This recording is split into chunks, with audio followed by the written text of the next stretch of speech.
Chapter 13, The Magic Underwear. A shaft of sunlight fell on Caroline's face. It was the heat more than the light that woke her, for the sun was already hot. She yawned and rolled over, then opened her eyes and stretched. Now she remembered. She was beside Eddie on an air mattress on the floor in the Hatford boys' room. Well, she certainly didn't want to lie here all day, and besides, she was hungry. She wondered what Miss Hatford might have left for their breakfast before she went to work. Maybe she could get the others to go to the ice cream store for cones before the day got too hot. She sat up and looked around. Her mom and her two sisters were still asleep. Maybe it wasn't as late as she thought. She slipped off her pajamas and pulled open the bottom drawer of the dresser where the girls had put their things after they had thrown the boys' stuff in the closet. Empty!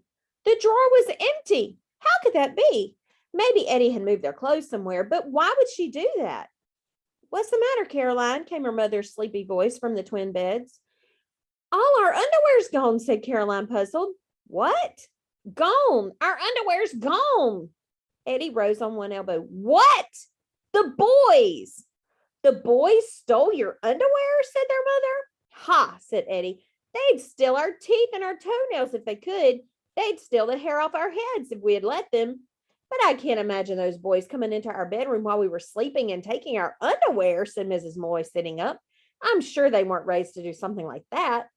I think you should call their mom at the hardware store and tell her, said Caroline. Now look, said Mrs. Malloy. The Haffords are graciously letting us stay in their house until we can get home.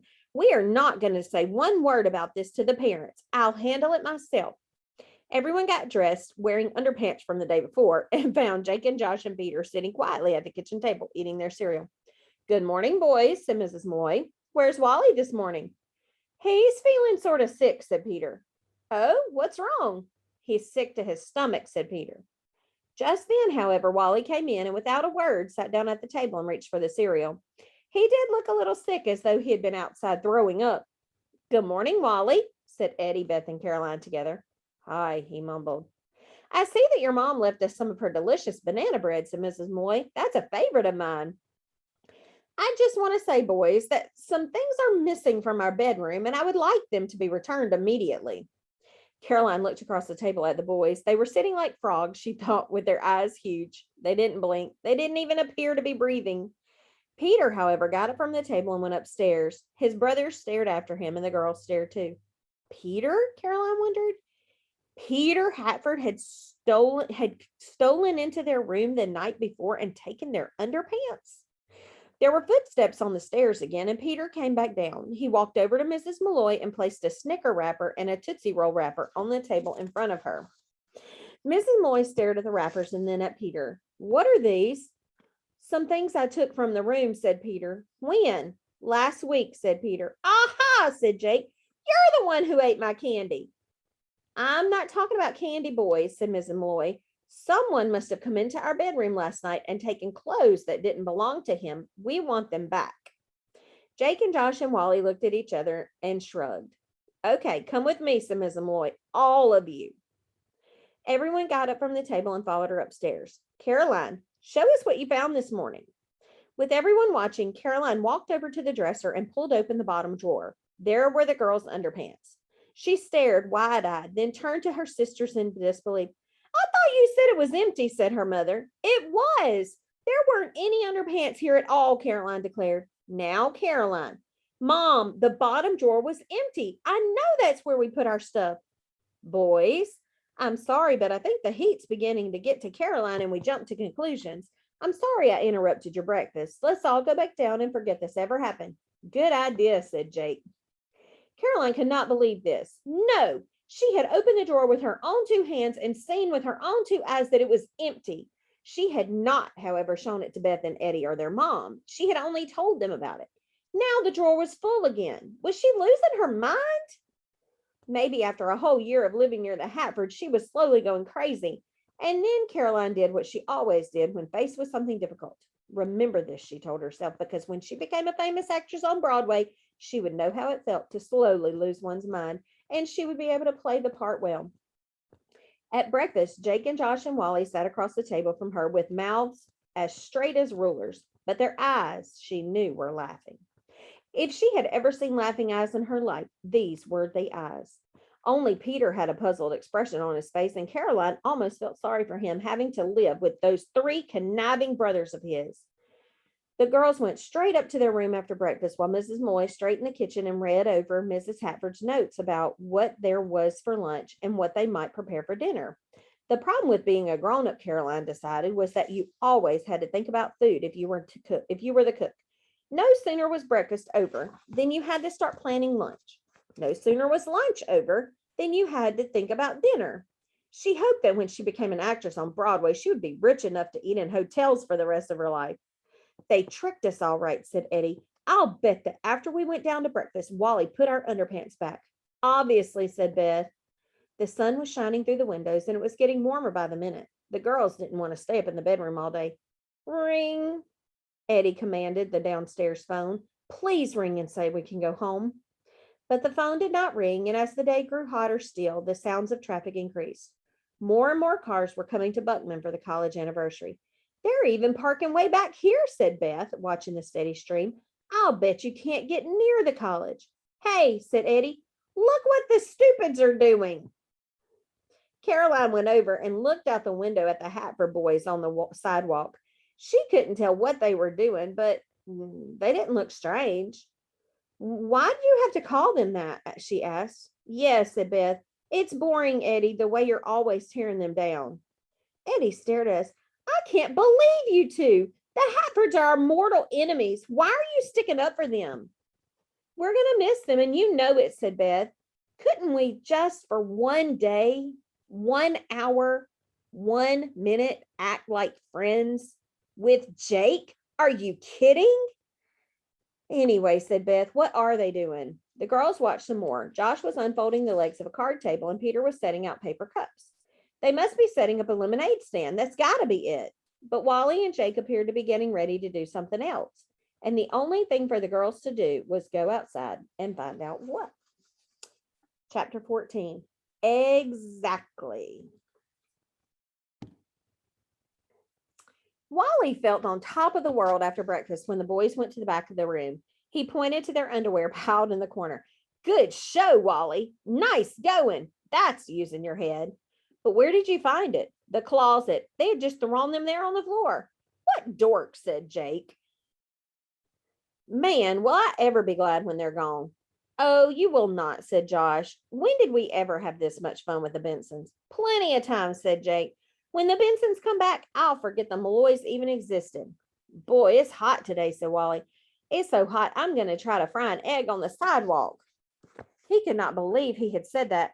Most of the time when Wally said his ideas out loud, it only made his brothers tease him. But this time, he had said it with such conviction that he had made it sound like a really good idea. But what else was there to do on a day when the temperature was supposed to reach 104? Jake called the hardware store and talked to their mother. She said they could use the bag of lemons in the fridge if there was enough sugar in the pantry to make lemonade. There was, so Jake and Wally set to working squeezing lemons, and Josh made 2 signs. One read, fresh cold iced lemonade, $1 per cup. The other read, watch us fry an egg on the sidewalk, $1 if it works, money back if it doesn't. Even Peter knew the risk in that. What if a dozen people want to see us fry an egg on the sidewalk and we use up a dozen eggs and it still doesn't work, he asked. I don't know. I'll think of something. He was beginning to sound like his brothers. So what's the worst that could happen, he asked himself. He'd have to use his own money to buy his mom a dozen eggs. He could live with that. They were putting up the signs when the girls came out on the porch. What's up? Called Beth. Going into business, said Wally. Lemonade, I'll bet, said Caroline. You got it. With all these people coming into Buckman on the hottest week in history and parking all the way down here, we could make a mint. But Eddie was looking at the other sign taped to a telephone pole near the sidewalk. You're actually going to try this, she asked. You're sure going to waste a lot of eggs. We'll see, said Wally. When everything was ready, the 7 kids sat on the front steps in the shade and hoped for the temperature to climb. Hot as it was, with the noon sun beating down heavily on the cement sidewalk, they wanted it hotter still. By 1 o'clock, Wally either saw or imagined he saw shimmering waves rise up from the hot concrete. The morning events at the college must have been over, and people began streaming back toward their car, ready to go somewhere for lunch. A few bought lemonade, but almost everyone wanted to see Wally fry an egg on the sidewalk. The question was, Should he charge every person who stopped to look, or only the person who did the asking first and paid the dollar? There was a lot to think about when you went into business for yourself. Jake dashed inside the house and came out with his baseball cap, using it as a collection plate for dollar bills. Who wants to see? He asked, passing the cap. Who wants to pay $1 to see us fry an egg on the sidewalk? I'll pay, a man said, smiling, but make it snappy because I'm about ready to fry here myself. Jake managed to collect $4. The others just stood back waiting, and Wally knew he had it to act fast. He opened the egg carton. He took out one big egg.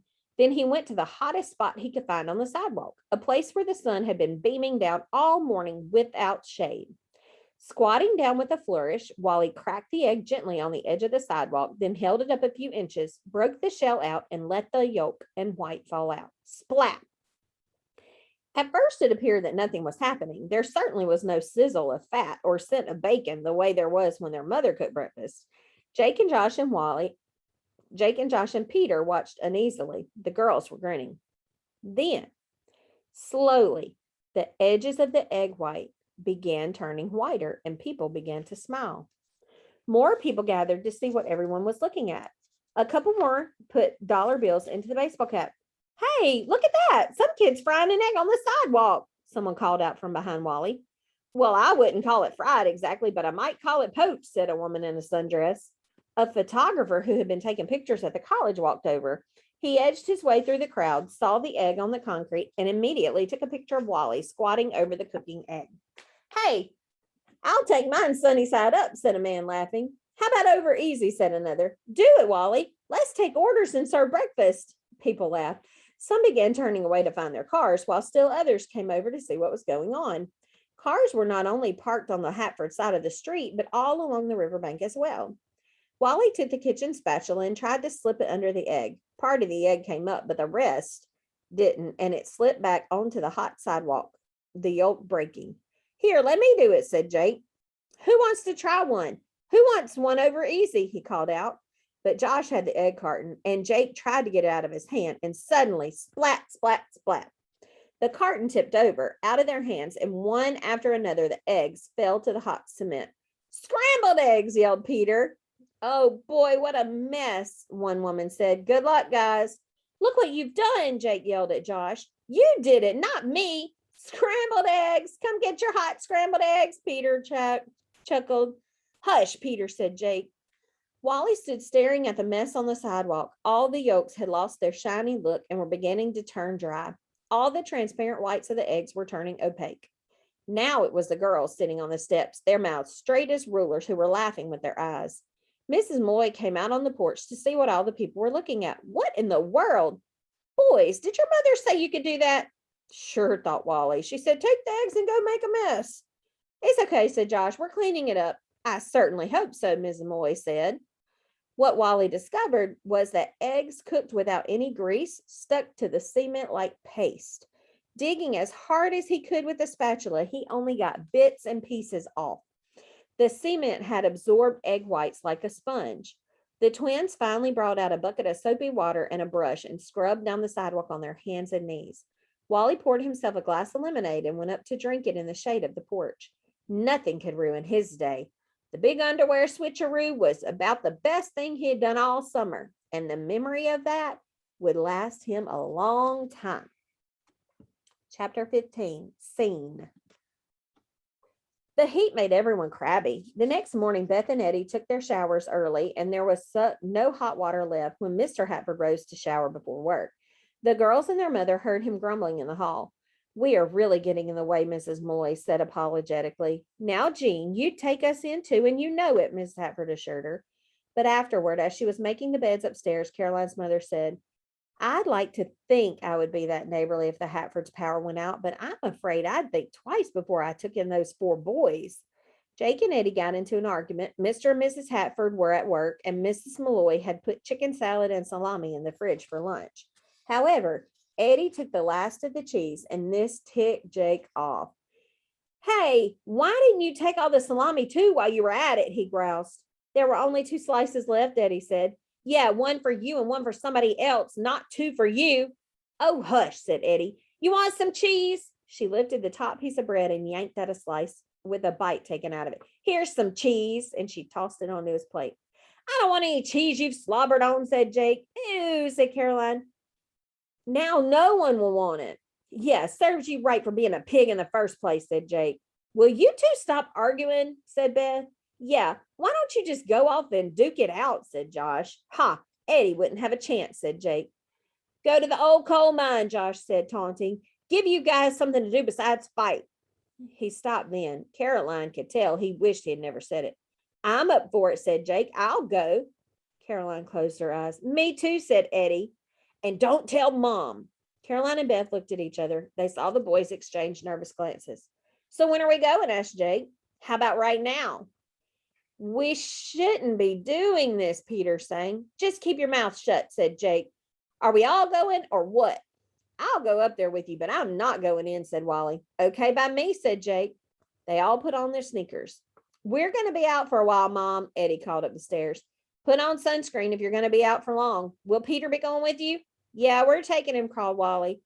They stuck to the trees when they could to escape the broiling sun. Eddie and Jake led the way, their eyes steely, jaws clenched, each eager to show the other that they weren't afraid.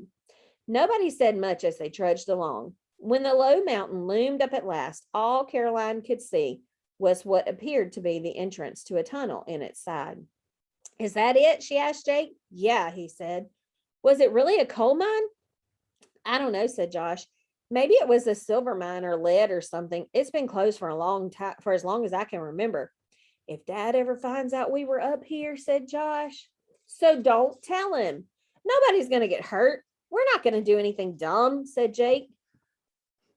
Just coming up here was not smart, said Wally. So go home then, Jake growled. There was a tall fence with barbed wire at the top surrounding the entrance to the mine, and every 20 feet or so, there was a no trespassing sign. But as the kids soon discovered, the fence was in poor repair, and it did not take them long to see that if they jiggled and shoved at the gate, they could make the opening just wide enough for a person to slip through, providing that that person was a kid who held his breath and turned sideways. Listen, be careful, Beth warned as Eddie slipped through. Nothing to it, said Jake. The others watched uneasily. At first, it appeared that Eddie and Jake were going to walk 10 feet apart and not even speak to each other. But as they got closer to the tunnel, Caroline could see that they were at least talking. Now they were 4 feet apart, still talking, and finally they took a few steps together toward the tunnel entrance. Oh man, said Wally, we don't even know what's in there. They'd better not fall in, Peter said worriedly. We told Dad we wouldn't go in there, not ever, ever, ever. What if they go inside and it caves in on them, said Caroline. That's why we're not supposed to go in, said Josh. Jake and Eddie appeared to be thinking the same thing because even after they reached the tunnel entrance, they both looked up and around, hesitant, it seemed, to go any further. Eddie turned to the others by the fence and waved. Was this a final goodbye, Caroline wondered? Would this be the last memory she'd have of her sister? The weak smile, the wave from the entrance of the mountain, which at any moment could come roaring down onto her head? Jake and Eddie started through the entrance and then they disappeared. Suddenly there was a shout, a yell. Popping up from brush at the side of the mountain was a big burly man with a dirty white t-shirt. Jake and Eddie must not have got 3 feet inside before they came tearing out of the tunnel and almost collided with him. For a moment, the man had Jake by the t-shirt, but Jake broke loose and he and Eddie ran pell-mell back down toward the gate. Get out, the man yelled hoarsely. Get out! You stay out of there! You get out of here and don't you never come back! He was twice their size, but Eddie and Jake were faster. On they ran, stumbling and tripping, the man in pursuit until they reached the gate, white-faced and panting, and slipped through the opening. All the Haffords and Malloys ran like the wind, the man bellowing at them from the other side of the fence.